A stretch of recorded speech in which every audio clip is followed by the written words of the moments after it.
Bon matin tout le monde! Comment ça va aujourd'hui? En cette belle journée, Julie, comment ça va ce matin? Ah, ça va bien, ça va bien. Un peu fatigué, mais ça fait partie du plaisir. Oui, du plaisir d'avoir voyagé, d'être revenu sain et sauf à la maison, merci Seigneur. Et ce matin, on est toujours dans notre série sur 1 Corinthiens. On est dans 1 Corinthiens 13 et on est au verset, Julie? 6.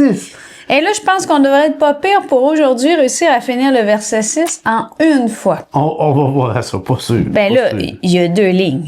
Oui, mais On va quand même commencer pour se donner une chance dans le contexte et en passant, on commence avec le chapitre 4. L'amour est patient, il est plein de bonté. verset 4. T'as dit chapitre 4. Oui, j'ai compris que j'avais dit chapitre 4, mais c'est pas grave. Je pense que c'est correct. Vas-y, excuse-moi. Tu peux lire, vas-y. Non, je le salue. Donc, au verset 4, l'amour est patient, il est plein de bonté. Est-ce que... Je vais prendre une petite gorgée de café. Bon, l'amour est patient, il est plein de bonté. L'amour n'est point envieux. L'amour ne se vante point, il ne s'enfle point d'orgueil. Il ne fait rien de malhonnête, il ne cherche point son intérêt, il ne s'irrite point, il ne soupçonne point le mal, il ne se réjouit point de l'injustice, mais il se réjouit de la vérité. Il excuse tout, il croit tout, il espère tout, il supporte tout. L'amour ne périt jamais, les prophéties seront abolies, loin, là. les langues cesseront, la connaissance sera abolie. On va arrêter pour le verset 6, je pense. Je pense que oui. Il ne se réjouit point de l'injustice, mais il se réjouit de la vérité. Ce qui est fantastique dans le passage qu'on est en train de lire, c'est vraiment l'amour est décrit dans ses moindres détails. Hein, Patrice, on a toutes ces... Comment je peux dire ça? Toutes les nuances. Ça me fait vraiment penser à quand on veut faire un coloriage, puis qu'on regarde toutes les nuances qu'on va mettre dans une robe ou peu importe, un chandail, pour pouvoir faire les ombres, faire les points de lumière, quand on fait une toile ou peu importe. Et là, on a ce genre de description, hein, l'amour est patient, il est plein de bonté. L'amour n'est point envieux. L'amour ne se vante point, ne s'enfle point d'orgueil. Il ne fait rien de malhonnête, il ne cherche point son intérêt, il ne s'irrite point, il ne soupçonne point le mal. Il ne se réjouit point de l'injustice. Et là, on vient déjà de parler qu'il fait rien de malhonnête. On vient déjà parler qu'il ne cherche point son intérêt. On vient de dire qu'il s'irritait pas, ou plutôt qu'il s'irritait difficilement, parce qu'on avait vu qu'il y avait une question de patience, même dans le terme, il ne s'irrite point. Il ne soupçonne point le mal. Et là, on a ça, il ne se réjouit point de l'injustice. Patrice, ce qui est intéressant avec ce passage-là, et je pense que tu vas faire le parallèle, n'est-ce pas? Oui. Parce que tu as utilisé les notes. La note, j'ai appris. Je vais voir la note. Ouais, tu triches, là. Mais vas-y, c'est pas grave, je voulais pas parler de ça. Mais j'imagine que tu vas nous parler de la note marginale parce que je t'ai vu du coin de l'œil tourner dans Romains 3. Oui. 23. Romains 3, 23, qui est un des passages très importants par rapport au salut. Je le mentionne presque chaque fois que j'annonce le salut, ou en tout cas souvent. Ça dit que... On va commencer au verset 21. Mais maintenant, sans la loi est manifestée la justice de Dieu à laquelle rendent témoignage la loi et les prophètes. Justice de Dieu par la foi en Jésus-Christ pour tous ceux qui croient. Il n'y a point de distinction car tous ont péché et sont privés de la gloire de Dieu.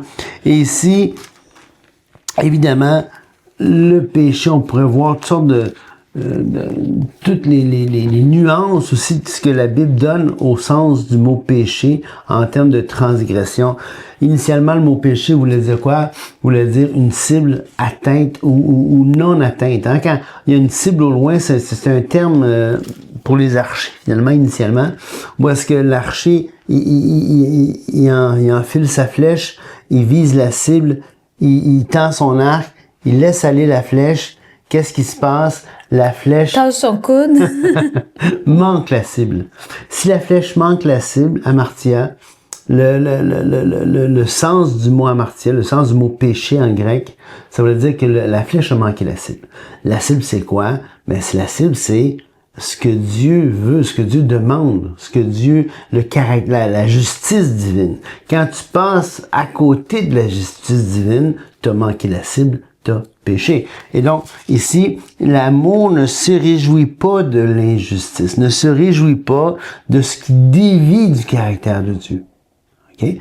Donc, et c'est important, adikia, cette injustice-là, le A privatif, hein, le A qui va niquer, qui amène le contraire de, hein, on appelle ça un A privatif devant le A, le préfixe A ici dans dikia, qui est le justice adikia, vient dire que l'amour se réjouit pas quand il y a l'absence de justice. Quand la justice fait défaut, l'amour peut pas se réjouir à ça, parce que l'amour, quand on dit que Dieu est amour, on le dit souvent, c'est son caractère même, c'est son essence même, c'est ce que Dieu est. Quand on dit qu'il est amour. Alors, l'amour de Dieu, elle est cohérente avec l'ensemble du caractère de Dieu. Je dirais même plus que ça. C'est parce que Dieu est amour, que Dieu est juste, que Dieu est saint, que Dieu est bon, que Dieu... C'est l'amour qui est au cœur même de tout ce que Dieu est. Hein? Et donc, c'est pour ça que l'amour peut pas se réjouir de l'injustice, parce que l'amour est profondément juste. Patrice, j'aurais quelques petits passages à parler là-dessus.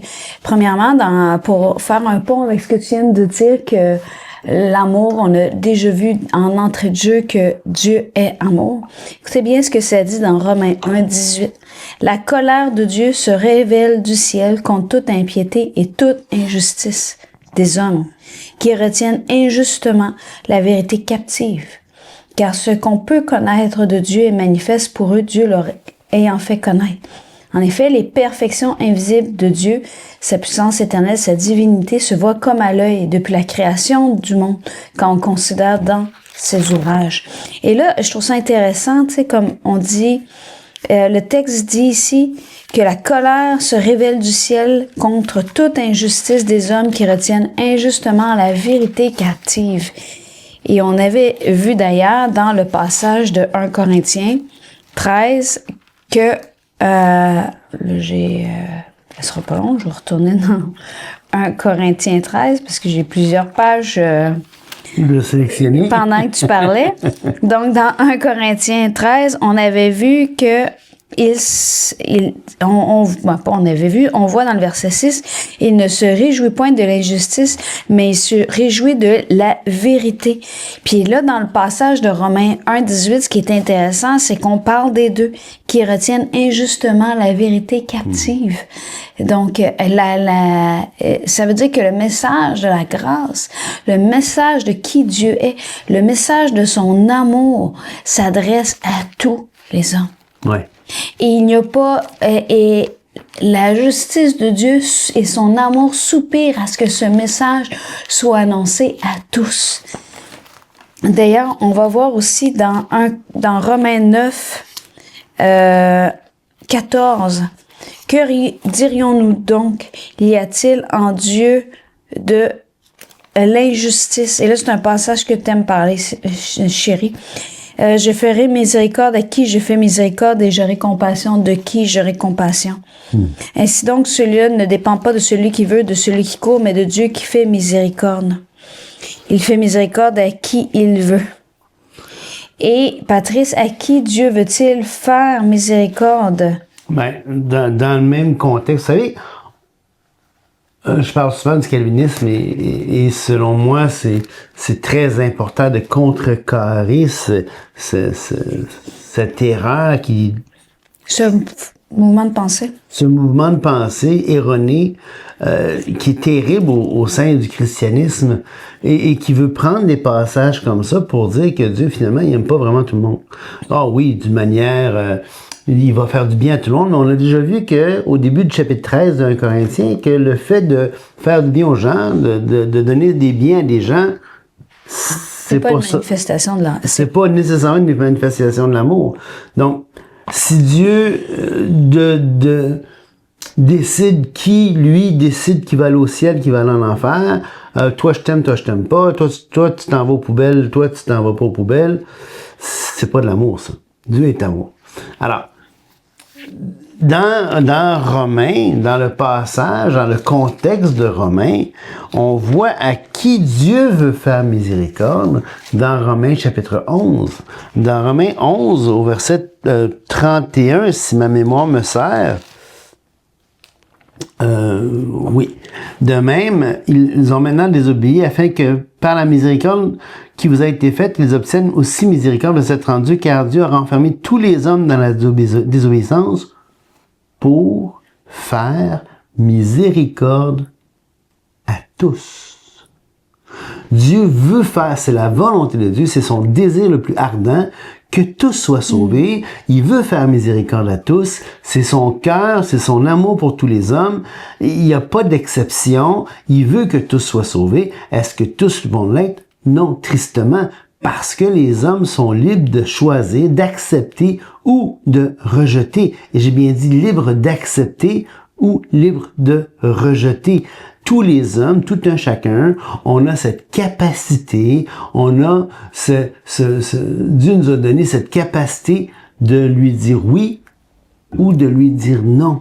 On a la capacité de l'un ou de l'autre. Donc, quand face à la bonté de Dieu, face à la grâce de Dieu, et d'ailleurs dans Romains, un peu au chapitre 2, Julie, je sais pas si tu as l'intention de lire au chapitre 2, mais ça dit que ce sont les bontés de Dieu qui poussent à la repentance. Donc devant la beauté, devant la bonté, devant l'amour de Dieu, l'être humain est mis en demande de se repentir, et la bonté de Dieu pousse les hommes à la repentance. Donc c'est vraiment quelque chose d'essentiel à comprendre. Maintenant, Dieu veut sauver tous les hommes, Dieu veut faire miséricorde à tous. Ça dépend pas de notre bon vouloir que Dieu veuille nous faire miséricorde. C'est ça qu'il veut dire Paul dans Romains chapitre 9, quand il dit ça dépend pas de celui qui court, ça dépend pas de celui qui veut, ça dépend... Non, c'est que c'est pas de notre faute si Dieu veut nous bénir, c'est de sa faute à lui. Ce que je veux dire là, c'est qu'il est responsable de ses choix, puis ses choix sont pas faits en fonction de nous. Lui a décidé que il voulait faire miséricorde à tous. C'est son droit le plus légitime.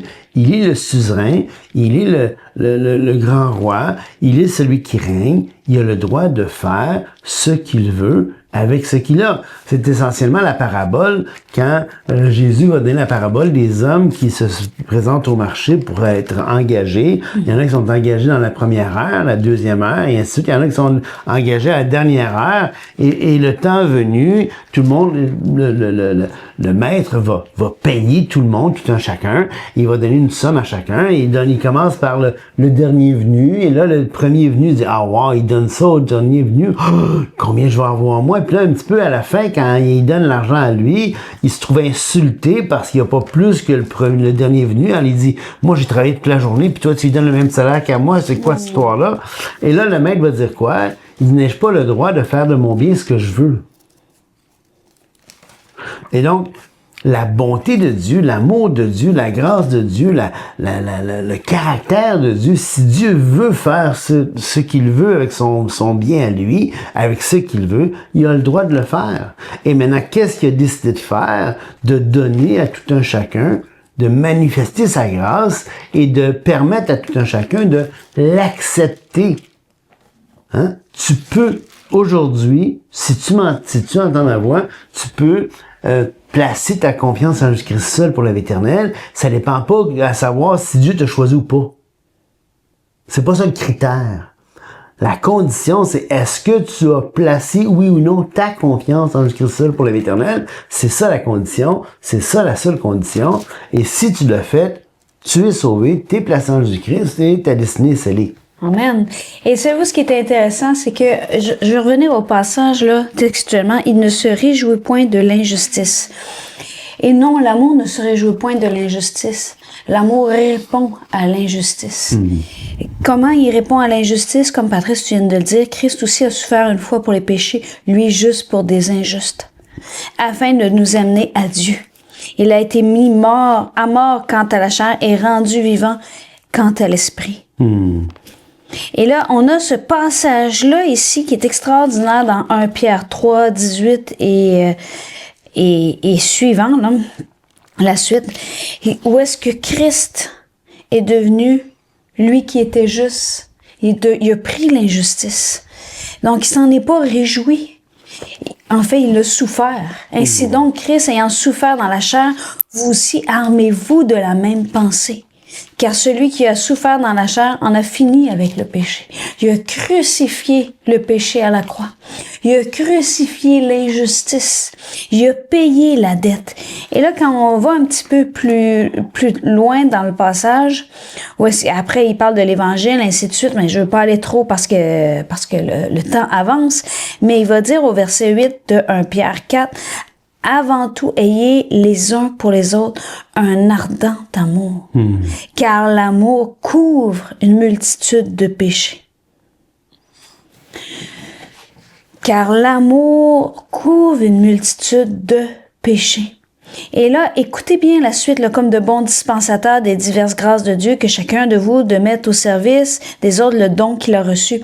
Si quelqu'un parle, que ce soit comme annonçant les oracles de Dieu, s'il remplit un ministère qui le remplisse selon la force que Dieu communique, ainsi que qu'en toute chose, Dieu soit glorifié par Jésus-Christ, à qui appartiennent la gloire, la puissance au siècle des siècles. Mes bien-aimés, ne trouvez pas étrange dans la fournaise de l'épreuve comme si vous arrivait quelque chose d'extraordinaire. Écoutez bien, réjouissez-vous au contraire de la part que vous avez aux souffrances de Christ, afin que vous soyez aussi dans la joie et dans l'allégresse lorsque sa gloire apparaîtra. Et là, on a tout ce passage-là que personne d'entre vous ne souffre comme meurtrier, voleur, malfaiteur ou s'est ingéré dans les affaires d'autrui, mais plutôt qu'il glorifie Dieu à cause de ce nom et le nom de Jésus. Et là, on a aussi dans un passage qui est intéressant parce qu'on vient de dire l'amour ne se réjouit point de l'injustice, mais de quoi se réjouit l'amour? Réjouissez-vous toujours dans le Seigneur. Amen. Réjouissez-vous que votre douceur soit connue de tous les hommes. Le Seigneur est proche. Et là, je le répète, là, pas moi, le texte le dit dans Philippiens 4.4. Je le répète, réjouissez-vous. Réjouissez-vous en quoi? Dans le Seigneur. Le Seigneur qui est quoi? La réponse à l'injustice. Lui juste fait injustice, ayant porté nos injustices à la croix pour que nous soyons aujourd'hui justifiés.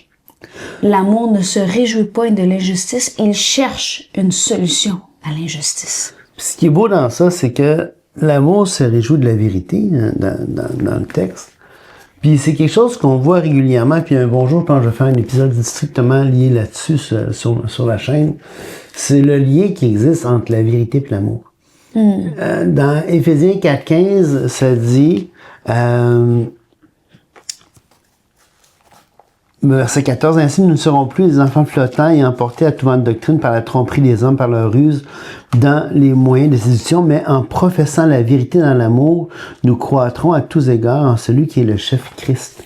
La vérité doit toujours être professée dans l'amour. Vous savez, il y en a qui utilisent la vérité comme un marteau, comme une cironde, comme une scie à chaîne pour déchiqueter tout le monde autour d'eux autres.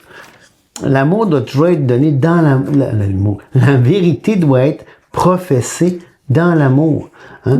Dans 1 Pierre 4.15, 16, 1 Pierre 4.16, je pense. Non. Je vais aller voir. Ça dit d'être toujours prêt à donner une réponse à quiconque nous en demande avec douceur et respect.